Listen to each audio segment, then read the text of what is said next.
Palitan ko to kasi kawawa naman. Hello, asus ka sweet. Ay, pwedeng pumayat guys nang hindi nagugutom. Yeah.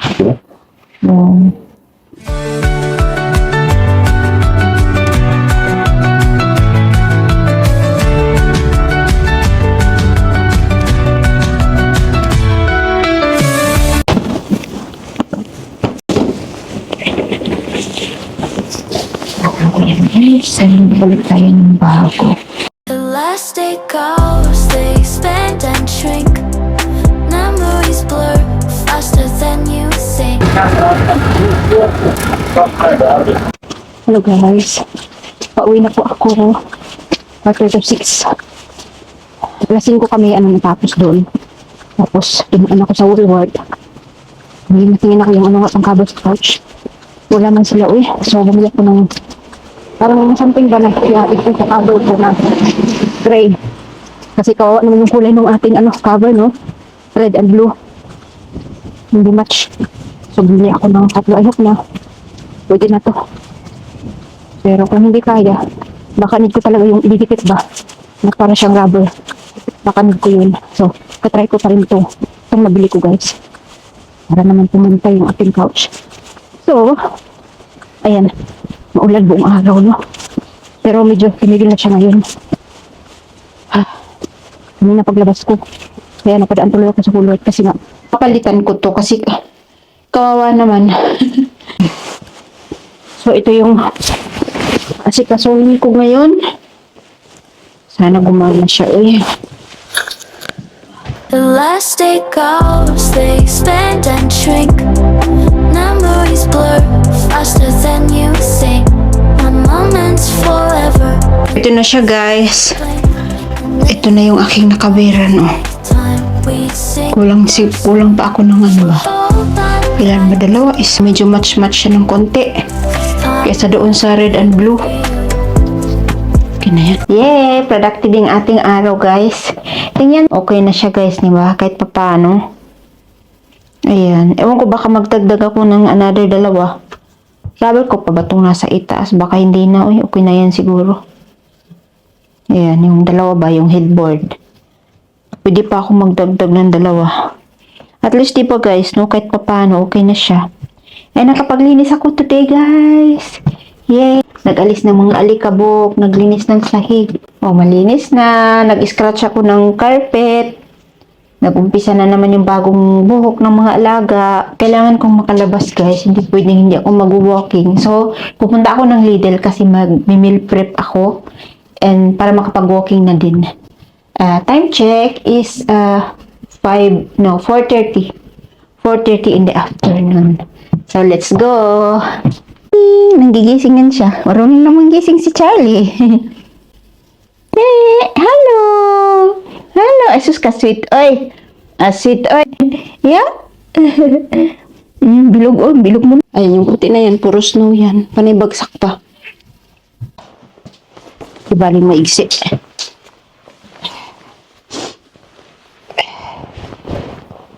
Ito naman. Malaki. Maigsi na malaki. Hindi kasi siya hindi kasi siya park. Ito naman, malaki kasi medium. Wala bang in between dyan?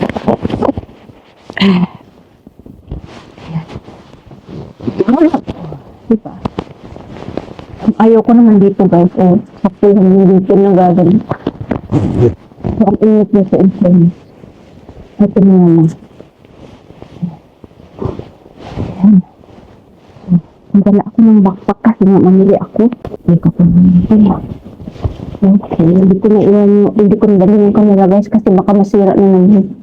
Parang feeling ko last na camera natin kasi naglagdag ako ng malamig, may ambon-ambon. So hindi na po na kayo isasama, no? See you later, alikitan. Fasting pa tayo, guys. Halaka, 16, 17. Mag-18 hours na akong fasting, guys. Yay! Yay! Accomplish. Ayan. Nag-sale siya ng 30% off. So, ayan. dagdag tambak na naman. Diyan yung meal prep ko last week. Ay na. Pero gusto ko magluto today eh. Bali yung mga binibili niya sa binibili ko. So, i-meal prep ko ito today. Is meron tayong paboritong broccoli. Ito na yan kasi hugasan ko.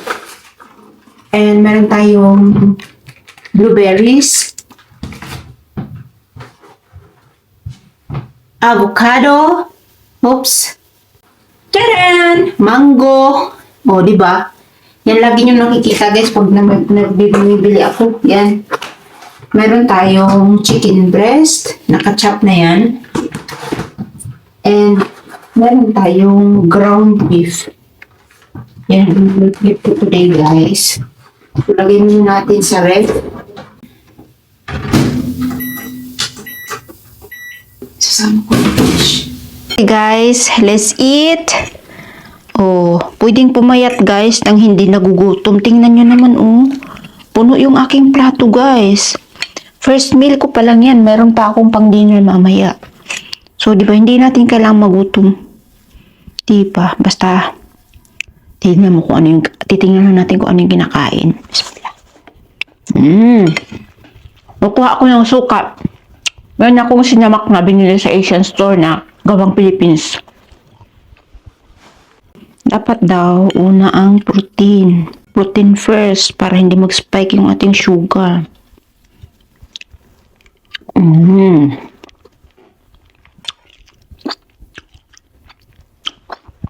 Tayo kasi inuuna kanin, no? The last day goes, they expand and shrink. Memories blur faster than you. Hi guys! Guys, alam nyo ba? Akala ko bukas pa yung dinner namin ng ng mga colleagues ko. Tapos kanina guys, habang nagluluto ako, tumawag si Marites. Ako naman, punta doon. Sus, buti nag-text yung ko guys, yung boss ko. 1 hour before na susunduin niya raw ako ng alas 5. Takbo na ako dito guys. Balik ulit ako, my goodness. Kalimutan ko talaga, akala ko bukas pa. Ngayon pala. So nag-ano kasi sila guys, yung mga boss doon ba? Nag-invite sa aming mga volunteers ng dinner. Tapos nag-agree kasi ako na join ako. Tapos nagsabi siya yung aking boss na okay, susunduin kita. Kasi pinag-uusapan nila kung sinong susundo sa akin, either si yung isa o yung boss ko talaga na nagsusundo sa akin. Buti nag-text siya guys, nakalimutan ko. Grabe na talaga yung ulyanin ba? Ano ko yan mamaya. Tapos lagay ko sa container para init-init na lang. Naiwan tuloy sila Marie doon. Next time na lang.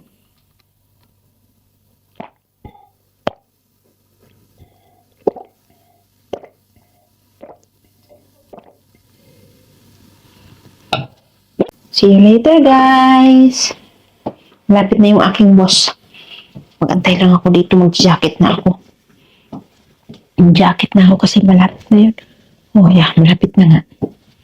So, ano bang isuot kong jacket ha? Malamig isa lang kasi. Uy! Malamig.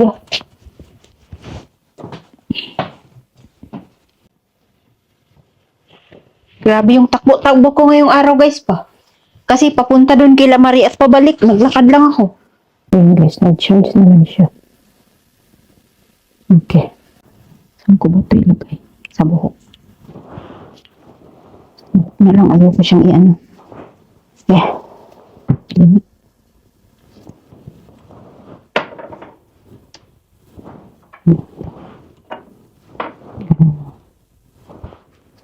Ayan.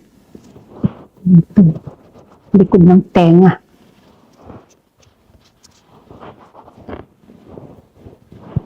Bango-bango. Sabog ang bango. Sabog ko na yung aking kape. Lapit na yun guys, yung aking boss. Yung buong paa. Shit. Mag-i-sports na ulit ako guys, no? Kala nyo. Magbabalik alindog si Lorena. Balik-ulindog tayo kasi tingnan mo yung umaalindog yung ating mukha Lobo-lobo na. Nee. Wenn jemand klingelt und du weißt nicht, wer es ist, du hast keinen eingeladen, keiner hat angerufen, du hast kein Paket bestellt, dann mach einfach nicht auf, ja? Sin Brooklyn, no? Dafür dito. Ja, aber Schatz, wenn keiner angerufen hat oder kein Paket erwartet, Ja. dann ist gerade morgens, weißt du? Ja, isa TS kidak das war paket. Basta ba? Ja. Das kisag der budget paket. Das, ja. Ja.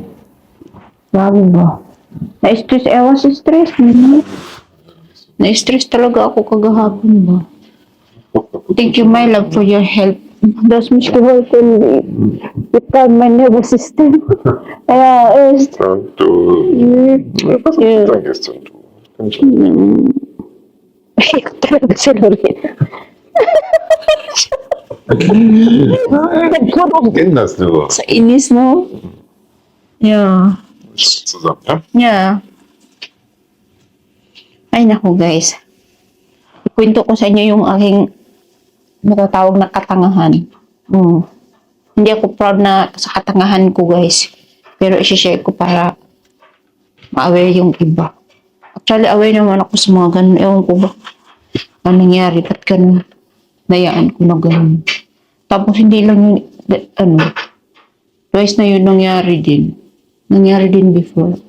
Sa ano ko, sa contract ko, sa electricity contract. Ay, naku, basta. Na-stress ako nung pinalive kagabi. Buti na lang, nandito si Mindshots. Can I eat? I don't want this one, no. Groß? No, Klein? nee, die andere. Gabel. Double, yeah. Große Gabel. Yeah. Hindi na ako sanay magkutsara. Dati, unang dating ko dito, hindi pwedeng walang kutsara. Ngayon, hindi na ako sanay. I'm not used to spoon anymore. Hast du nicht gesagt, letztes Mal, du willst einen großen Löffel essen? Huh? Salat, wolltest du einen großen Löffel haben, hast du gesagt. What? I don't remember. Ciao. Thank you, my love. Ito pala yung pa-break natin ng ating fasting, salad. Si Mansyas nagluluto. So guys, habang kumakain, ikukwento ko sa inyo. Kasi dito, merong nag-doorbell ba sa akin ba? Malaking mama. Akala mo naman yung, akala mo yung professional Philippine, ganun. Nainis ako ba? Kasi parang late, nag-late. Late ko na-realize na para akong na-scam, ganun. Kasi against my will yung nangyari kasi. Ang unang punta niya dito, yun nga, sabi niya, yung unang approach is, nasan na yung binild ng bagong internet connection, nasan na, saan ba banda? O naman, tinuro ko kasi nga meron na silang binild dito. Eh dito naman, hindi ka pwedeng mag-build dito kung hindi allowed ng aming, yung tagapamahalan nitong akong tinitirhan ng company na Buffer and yung pangalan. Tapos tinuro ko. Sabi niya, kasi yung internet mo na bago, tinikover na ng Buffer rin sa amin, ganyan-ganyan ba? Tapos sabi ko, wala naman problema sa internet ko. No, sabi ko, wala akong problema sa aking internet. Wala akong plan na magpalit, ganyan-ganyan. Tapos sabi niya, tapos tag-ano na siya guys, kinukuha niya na yung aking details, ganyan-ganyan. Kinukonvince niya ako na sabi ko, hindi. Wala akong pipirmahan any contract na yun. Wala, kasi wala akong problema. Sabi ko, umalis ka na kasi, hurry kasi mag-alis pa ako. Ganyan-ganyan. So yun, wala siyang nagawa. Umalis siya, no? Umalis. Tapos, sa mind ko, sabi ko, Buffer, ibig sabihin, yung tagapamahala ng apartment yung nag-order sa kanila. Tapos sabi niya, wala ka bang natanggap na letter, ganyan-ganyan. Parang meron ako natanggap na letter na galing sa company na yun. Sabi ko, wala, nasan yung letter na yun? Parang ba, hindi ako nag-pay attention masyado. Tapos, tingnan ko dun sa sa aming sa labas, sa floor, meron nakapaskil na yung company nila, yung West Connect na. Tapos, meron nakalagay din na yung Buffer, ito ang tagapamahala ng aming apartment, ng bahay, So sabi ko, hala, baka kailangan ko talaga yun, mag-contract, ganyan-ganyan ba, na parang nahasil din ako konti. Sabi ko, hindi balik kasi meron man siyang iniwan na contact number. Pero yung contact number, nandito lang guys sa lamesa, hindi ko tinawagan natin. Kaya tapos nung mga ilang araw na bumalik, ako naman, nag-doorbell, inopen ko kasi akala ko package. Bumalik, meron ng kasama siya guys. Dalawa na sila. Tapos basta alam mo, ang galing nila mag-seal-stock ba. Ang galing, magpe-pressure ka. Tapos ako para matapos na. Sabi ko, bilisan lang ganun ba? Para matapos na. Yun yung binigay ko nga yung details ko. Tapos nag-send sila ng confirmation sa email. Late ko na nung kinabukasan pagbalik niya sa dito, pinindo ko pa siya. Sabi niya, tingnan ko nga. So, nakita ko sa email, ganyan. Nagugnis. Instead na 25 lang yung bayad ko dito, magiging 70 na siya. Para ba akong na-scam talaga no? Tapos, meron pang order na, yung parang router ba yun? Babayaran ko yun. Yun ako na-stress talaga ako. Buti naman tuwinasan ni siya. Tapos, meron pa akong 14 days to, yung parang rights mo to, hindi mo i-proceed yung contract. So, yun pa tinabaho ko. Buti na lang dito yung isa ba. Nainis ako inis ko sa sarili ko kasi I should know. Palagi na lang yan. Ay, ewan ko ba. Pero next time makikita ko yun, ako talagang mumurayan ko siya. Huwag mong babalik dito na. Talagang sasabihan ko siya, kung nabila, huwag kang babalik dito. Talagang ko talaga yun. Tapos guys, ang nainis ako, nag-iwan-iwan pa kunyari ng contact number kasi syempre siya kunyari yung kumbaga agent ko, ganyan. Nag-iwan-iwan pa ng contact number, tawagan mo, cannot be reached yung number. Para ba talagang nanluloko. Talaga, yung aim nila is makakuha ng mga bagong kontrata ba, ganun. Pero sorry siya kasi, buti na save ako ni Shots, nakita nga niya, binasa niya yung email.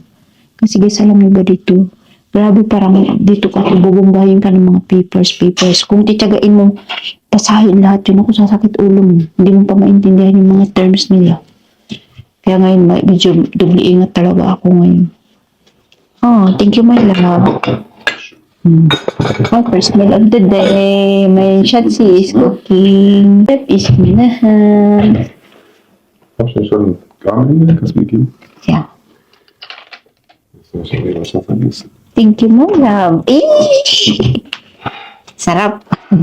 Kain tayo, guys. Oh, ito yung aming food. Ito yung rice ko, guys. Oh.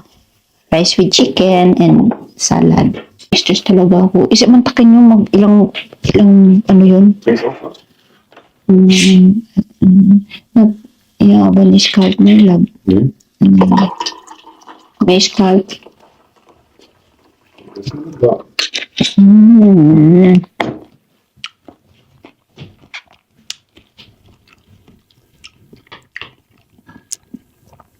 Yung salad niya guys, merong avocado, cherry tomato, carrots, cucumber, and salted cheese, feta cheese, and onions. Yung actually yung salad mo lang. Sachen drin, ne?